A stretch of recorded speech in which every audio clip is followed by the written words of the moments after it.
Welcome, everybody. Rick DiClemente with starself.com and with Astrology Unplugged. Today is the date, March 30th, that I've been writing about for months and months and months. We're going to talk about that. And then we're going to spend the first half of the evening, I'm going to be talking about how to look in your chart and to find out why you have other signs strong. In my chart, I'm a Capricorn. I've got a lot of Pisces, Aquarius. I've got a lot of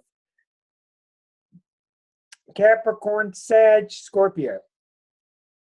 That does not mean you have planets there. That's not what I'm going to do.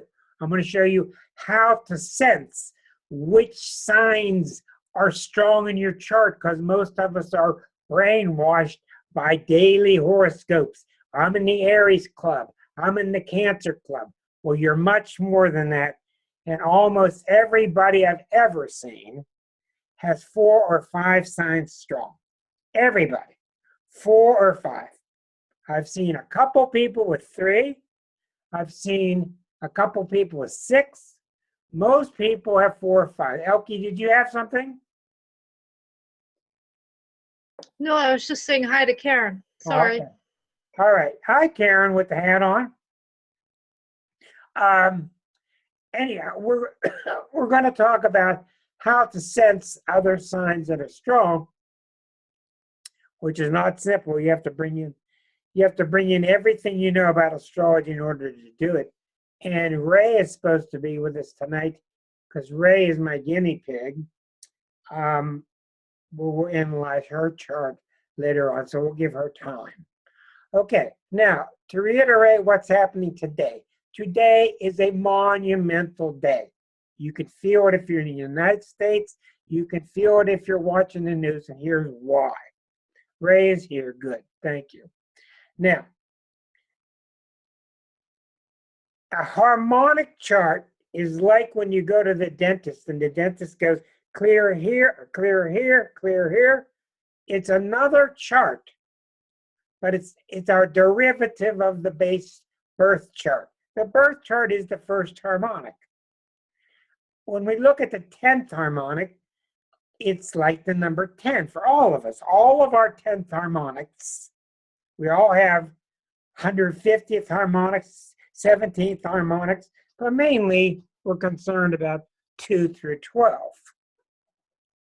The 10th harmonics is in accord with the 10th sign Capricorn. So your 10th harmonic chart, I look at when I look for somebody falling from on high, falling from grace, Humpty Dumpty.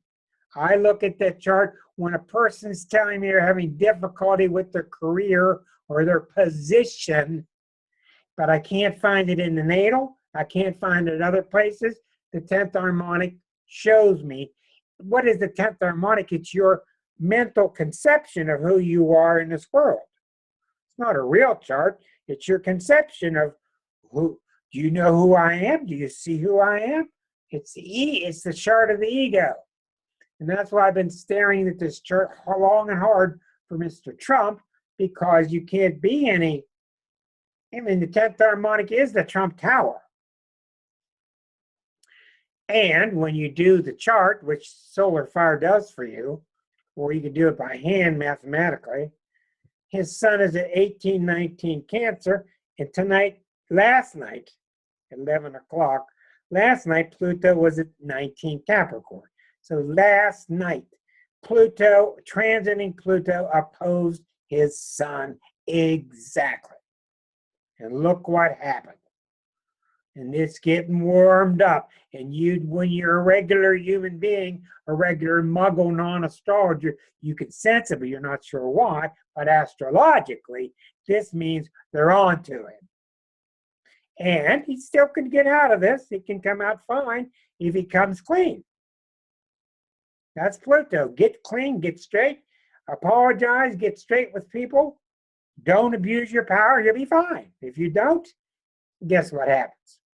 So it's just starting, and when you have, everybody's famous about Mercury retrograde. All Mercury retrograde is the Mercury's going by and it stops and it goes backward and it stops and it goes forward.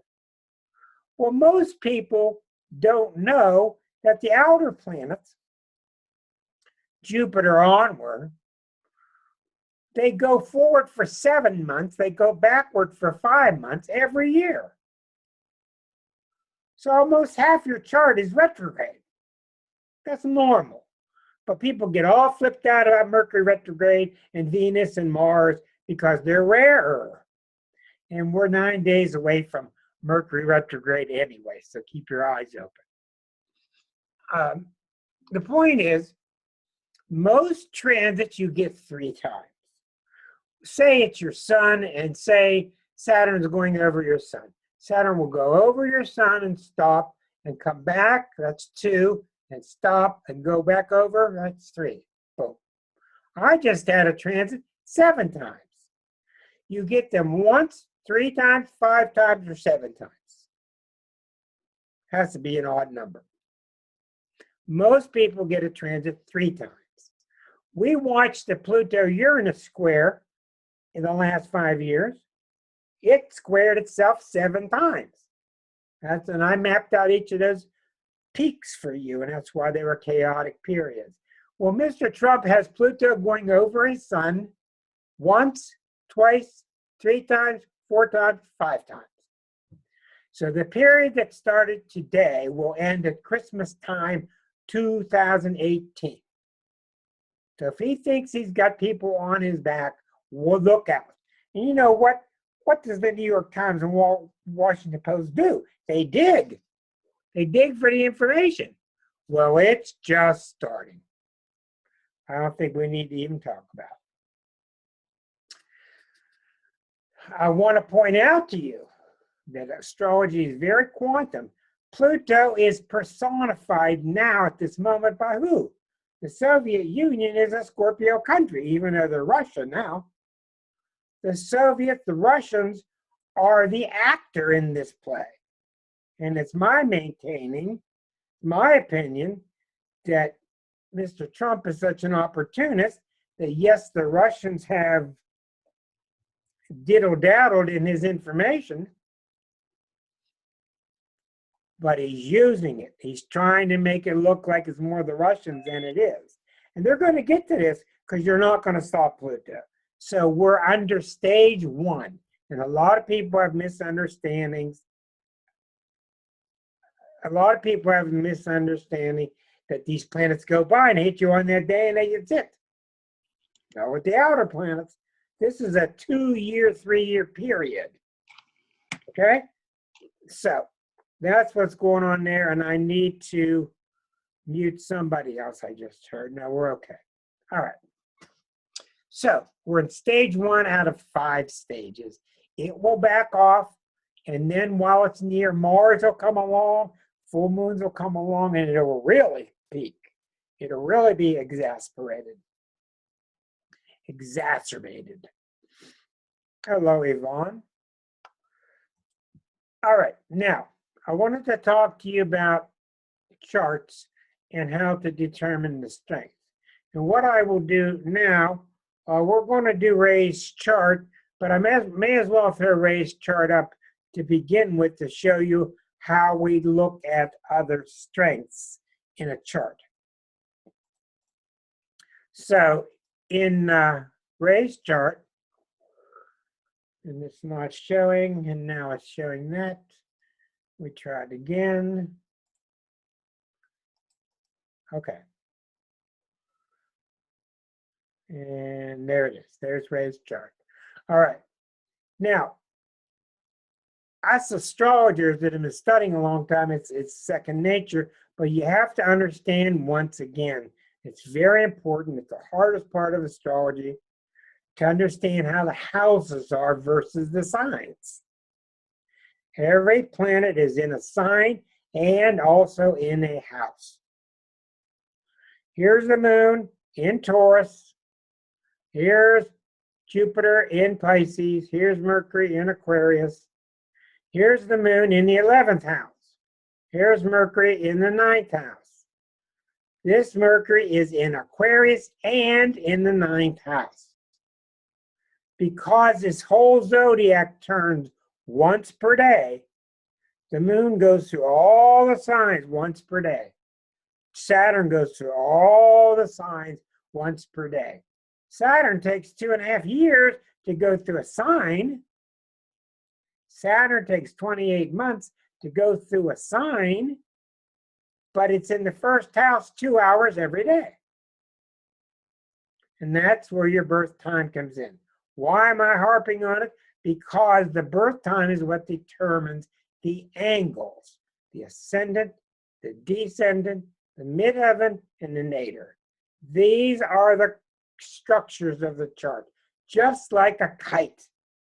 They're that important. Matter of fact, I think they're more important than the signs. Planets near angles are unbelievably important, just like on a kite. They can be wobbled, they can be this way. It's not perpendicular because the tilt of the 23.5-degree axis of the planet. People born in Oslo, the chart's like this, and they have some houses with 7 degrees, and they have other houses with 65 degrees. So house systems are confusing, but you just need to know for now that when you get a birth chart and you apply the birth time, you get the accurate midheaven, which is what's above you. You get the nadir, which is what's below you. You get the ascendant, which is what's rising in the east.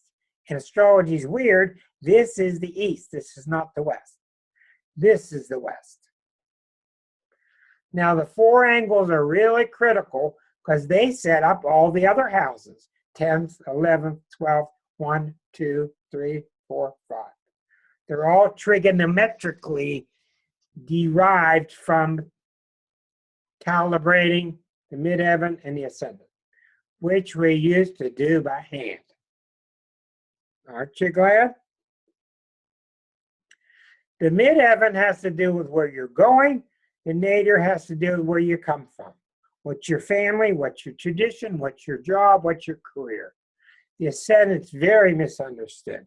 The ascendant is me and my perception. The descendant is we and our perception.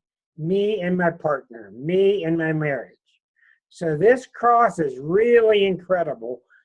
And when a planet is found there, the planet becomes really big. Now watch how this happens. She's really Aquarian because your sun is in Aquarius.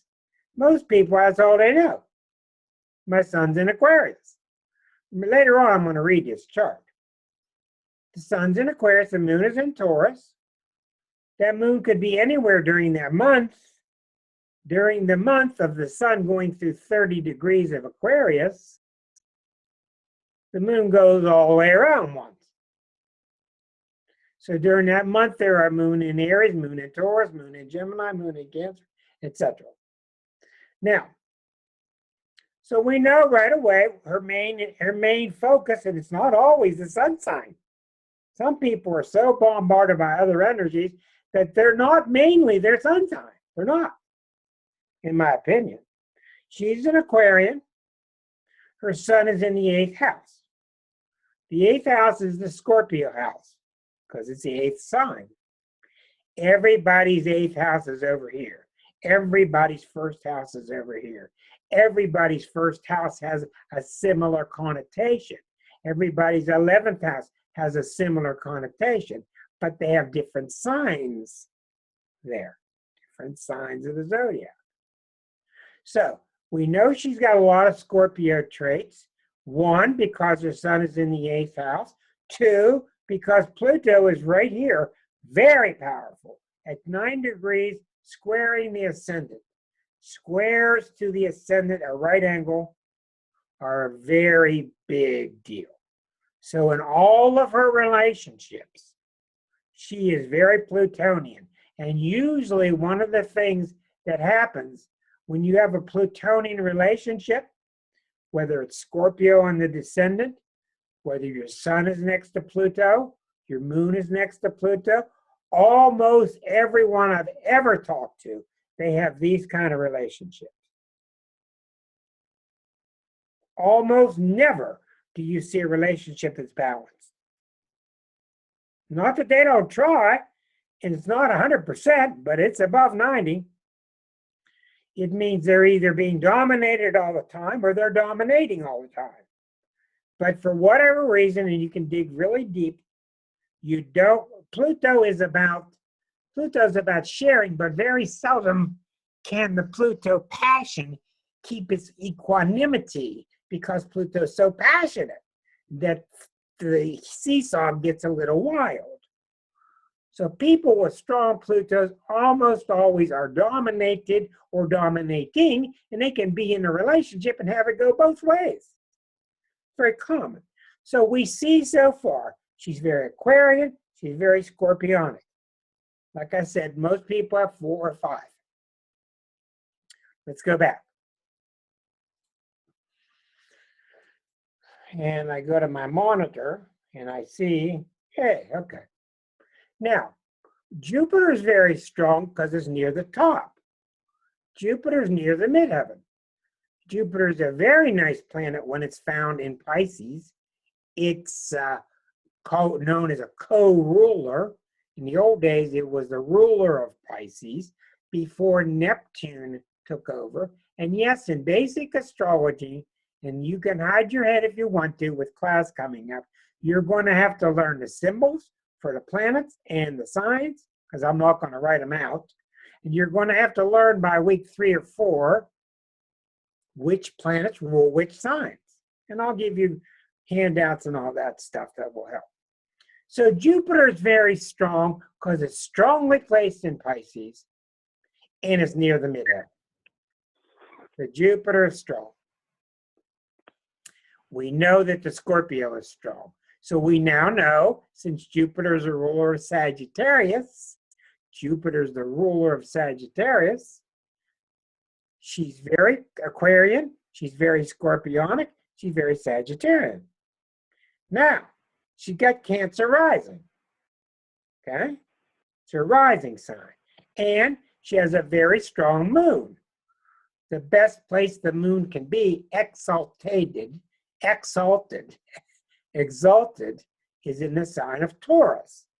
That means the best place the moon can be in general is in the sign of Taurus, because the moon's all this water and Taurus is all this earth, and the earth provides a beautiful home, groundedness for that water. So now we know she's Taurus, and we also know she's very Capricornian, because Saturn is rising, and if any angle is important, the first house is the most important. Right here is really critical. Any planets near the first house. So right away we see 5. Capricorn, Cancer. Cancer comes from this moon being strong. Cancer comes from Cancer rising. The moon itself is strong in Taurus. Sagittarius, Aquarius, Scorpio, Scorpio. Another way of showing you is this way with fancy tools. Cancer, Cancer, Sag, 8th house Sun, so when I talk to her, I know I'm talking to an Aquarian who has a bent towards those other 4 signs, and frankly, after you talk for a while, you can sense which those other ones, how strong they are. Some are weaker, some are stronger. Now, when I read her chart later, I'm going to focus a lot on this Saturn in Cancer, this Pluto down here. Those are the things I want to know. And I looked at her past life chart, and I found out the story is all about Saturn. And we're going to dig into that later. Now, let me show you some other charts. Let me stop right here. I'm not in a hurry. You'll get the idea as we do more and more. But any questions so far? Yeah, and let me unmute you. Yeah, you're on. I just wanted to mention that Uranus was in Scorpio. Uranus is in Scorpio for 7 years. Right. In that chart. Huh? in that chart, which further reinforces the Scorpio Aquarius connection. That's a good point. The Uranus and Scorpio amplifies the Aquarius. It amplifies the Scorpio. Yes, it even adds more to it. And you can go much deeper with this. But the thing I'll caution you about is everybody born 3.5 years before and after have the same thing. That's why it's not as significant. It's not a personal planet. But you have a good point to point that out. So I'm not trying to get it 100%. I'm just trying to give you a general idea. Okay, let me go on. Let's look up somebody else here. I got a question. Yes. You were talking about the outer planets in retrograde during the year. Right. And you were saying that they were 7 months and 5 months, either backwards or forwards. Which one is it? Is it backwards for 7 months? No. No, it couldn't be possible. Well, I was just And wondering. the planet would never progress. No, it's forward for 7, backward for 5. That's approximation. Okay. They're a little bit off, but that's close to it. Yes. Okay. And you were also talking about the Pluto. It ends Christmas of 2018? For Mr. Trump's 10th harmonic, yes. Okay, that's what it was then. Okay. Yeah, but it's not going to end. That's going to be the final peak, but it's going to go on for probably several years after as we go into the Pluto return for the whole country. Mm-hmm. All right, thank you. That's all I have. You are welcome. Okay. Now, let's go into John's chart, for example. Let's pull out.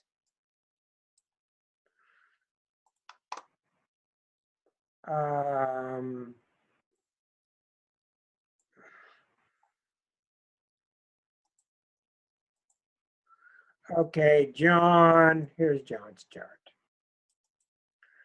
Okay, let's see if that comes up, and it does not, so we will go stop the share and go back here. Okay, now John's chart.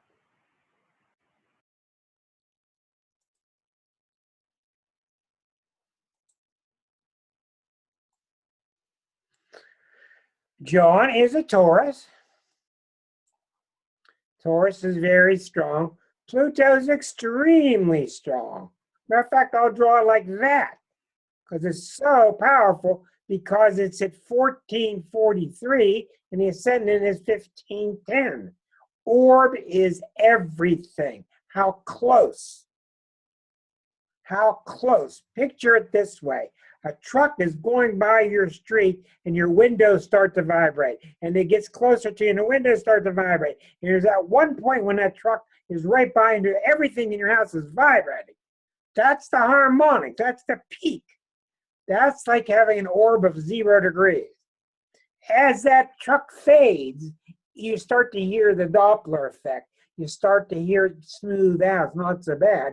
That's like having a planet 6 degrees away, 7 degrees away. The orb is everything. When two planets are really close, you really got interplay between those two planets. And I don't care what they're like, you got to analyze what are these two planets, what are they like when they're on the stage at the same time. But when the orb is close, you got issues. I don't like any planet close. I want some breathing room for everything. John's very Taurus. He's very Scorpionic. Now, on the face of things, that's a pretty good combination because in the zodiac, Taurus is opposite Scorpio. Pluto, the ruler of Scorpio. They both like to dig. They're very fixed. They're very strong, analytical. They're very stubborn. They're both dependable. So we have a very strong chart. Yes, we see Cancer's rising. And the moon is strong. So the moon is amplifying. The moon, lunar qualities are strong in his chart. The moon is strong because it's a tip of the T-square. See the triangle? Planets on the tip of the triangle are extremely strong. So we see three already: the Scorpio, the Cancer, the Taurus. The Pluto is opposite Mercury, and the Mercury's close. This is 1443, and the Mercury's 1504. That's almost exact. So the Mercury's strong, and the Mercury is at 15. And the Mercury squares the ascendant. Hey, Rick, Yes, what's that thing beside Mercury? that is Eris. Oh, that's Eris. Eris has two different symbols, yeah. Okay, thanks. The other Eris symbol is like Mars upside down. The circle with the arrow sticking out of the bottom. I don't like that. So I've Yeah, chosen. I'd never seen that before, so I wasn't sure. Yeah, you could pick that one. It's circle with the arrow sticking out of the bottom.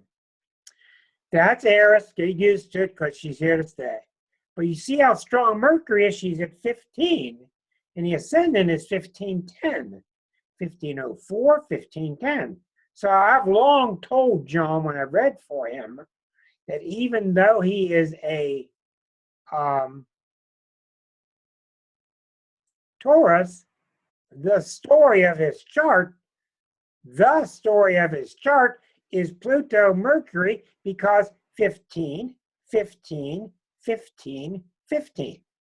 When did I meet him? When Pluto was at 15. Here's the story, this whole grand cross of his. When I met him, Pluto was right here. So I was sent to him to talk about this issue.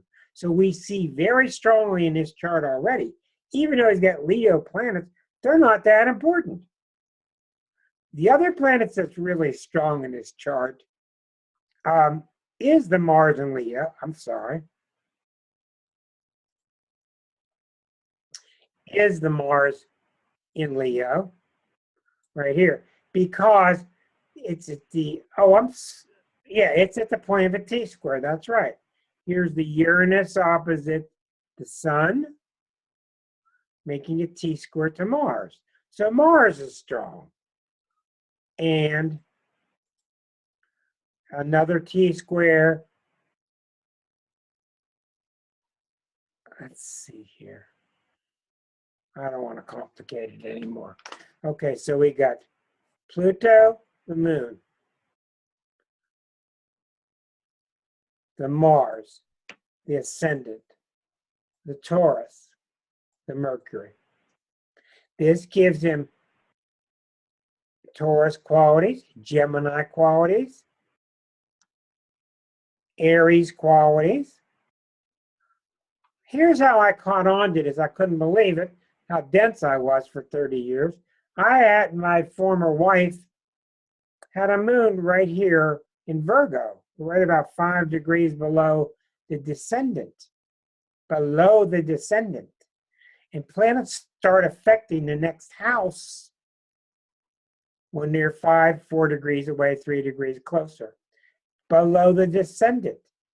It was acting as a 6th house moon and a 7th house moon. Her moon was in Virgo. Well, for years and years and years, I saw the moon in Virgo, and I saw her being fastidious and being the perfectionist and a hard worker and all the Virgo qualities. And I couldn't figure out where was all the Cancer coming from. The Cancer was coming because the moon was accentuated. It was the moon in Virgo, but it was the moon itself that's accentuated. Then I saw why she was so family-oriented, pet-oriented, tradition-based, etc. So the Cancer qualities came out. So if your moon is in Scorpio and it's on the midheaven, yeah, you're going to get Scorpio qualities, but you're going to get lunar qualities. So to say it correctly, she is very lunar. Her moon is in Virgo, but she's very lunar. Then I looked in her chart, and I couldn't figure out, her and one of my friends both have it. Mercury's at the top of the chart. in whatever sign.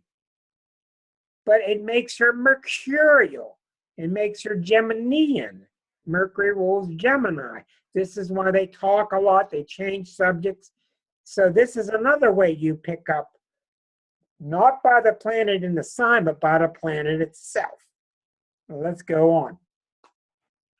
Let's try Miss Kathy Pagano since she's sitting there staring at me. Let's see here. Let's